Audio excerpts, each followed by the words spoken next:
कुएं के पीछे कौन लोग हैं वो पता नहीं चल पाता।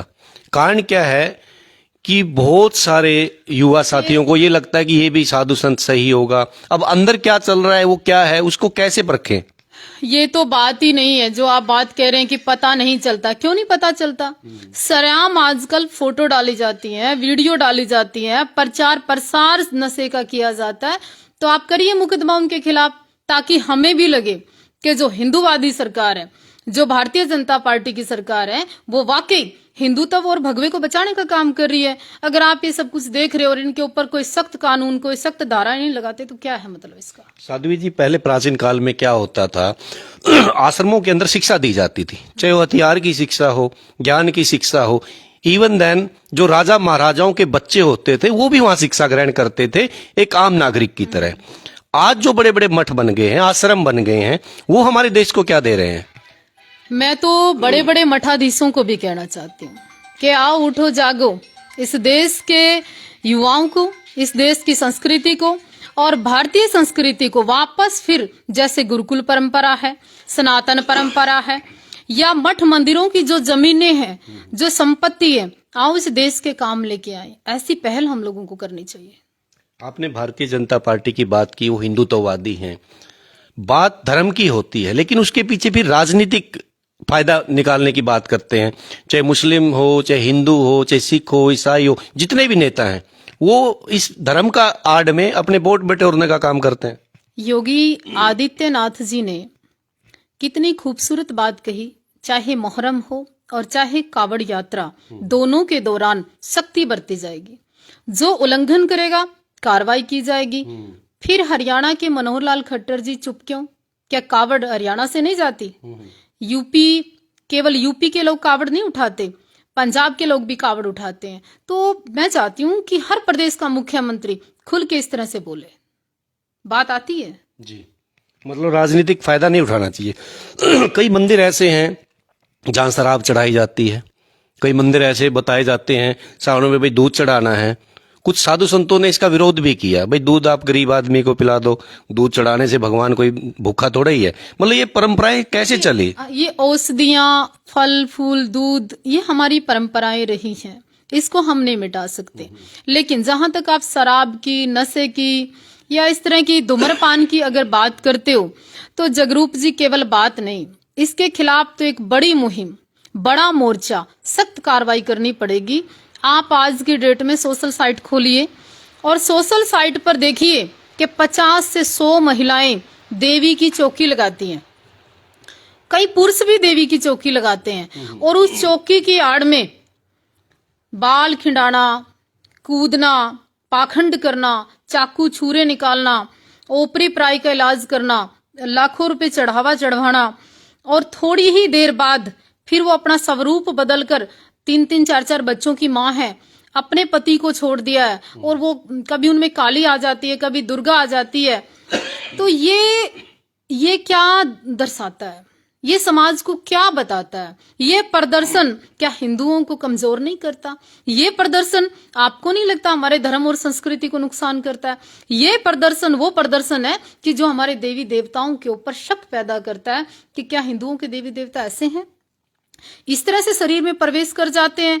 और मैं उनको भी कहना चाहती हूँ, जो कथावाचक हैं, जो बड़ी बड़ी गद्दियों पे बैठे हैं, उन लोगों को संदेश देना चाहिए कि गीता क्या कहती है, शास्त्र धर्म ग्रंथ क्या कहते हैं। इस तरह के पाखंडियों को बढ़ावा देना, मुझे लगता है कि हिंदुत्व का अपने आप में एक बहुत बड़ा लॉस है। और जितने भी लोग हैं जिनके बड़े बड़े मठ हैं, बड़े बड़े मंदिर हैं, वो एसी कमरों से बाहर आए और सनातन की रक्षा के लिए संतों को बाहर आना पड़ेगा। जो लोग, कई कथावाचक तो जेल के अंदर भी हैं जी, बाहर आएंगे। जो आपने ओपरी प्राई की बात कर ली, क्या मानते हैं आप भूत प्रेत होता है कोई ऐसा? क्योंकि विदेशों में जब लोग जाते हैं तो वहाँ साइंस है हमारी, वो तो नहीं मानती इन चीजों को। तो फिर क्यों इसका डर दिखा के लोगों को बहकाया जाता है, मतलब बरगलाया जाता है कि ओपरी प्राई होती, भूत होते हैं क्या? वैसे आपकी जानकारी दुरुस्त कर दूं मैं जगरूप जी, महाराष्ट्र के अंदर एक ऐसा कानून है कि आप काला जादू, पाखंड के नाम पर ये ड्रामा नहीं कर सकते। मैं अभी कोर्ट जाने वाली हूँ कुछ ही दिनों के अंदर, और ये जितने भी लोग इस तरह का ड्रामा कर रहे हैं या सोशल मीडिया पर आ रहे हैं, मैं इन सब के खिलाफ मुकदमा करवाने वाली हूँ और बड़ा कदम उठाऊंगी इसके लिए। और मैं आह्वान करती हूँ आप जैसे लोगों को कि जो लोग इस ओपरी प्राई के चक्कर में जो लोग ये भूत प्रेत और पाखंडियों के चक्कर में करोड़ों रुपए लगा रहे हैं, मेंटलिटी उनकी दूषित हो रही है, हिंदू धर्म को नुकसान हो रहा है, तो आओ बचाएंगे इसको। हमारी संस्कृति धूमिल होती जा रही है। सोशल मीडिया की आपने बात की, महिलाएं खासकर रील बनाती हैं, ऐसे मटकते रहते हैं, उनको क्या मिलता है? फैन फॉलोइंग, लाइक आ गए, वो खुश हो जाते हैं। क्या इस लाइक के चक्कर में हम अपनी संस्कृति को और अपने देश को खराब नहीं कर रहे? अरे चलो, चटक मटक विषय नहीं है, सबकी आजाद लाइफ है कि मैं फोटो खिंचवाऊं, मैं कैसे कपड़े पहनूं, कैसे जीऊं, मेरा व्यक्तिगत जीवन है, मैं अपने तरीके से रहती हूँ।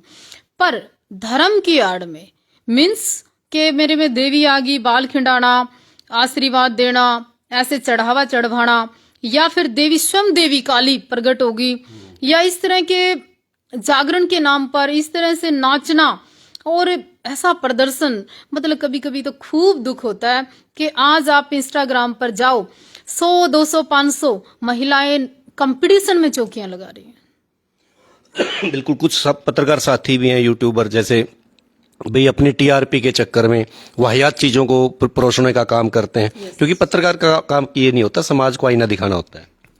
बहुत सुंदर बात कही। कई पत्रकारों से मैंने निवेदन किया कि आप लोग अपनी सिर्फ और सिर्फ चंद कमाई के लिए ऐसे लोगों को दिखाना बंद करो, जिससे कि भोली भाली जनता भ्रमित होती है।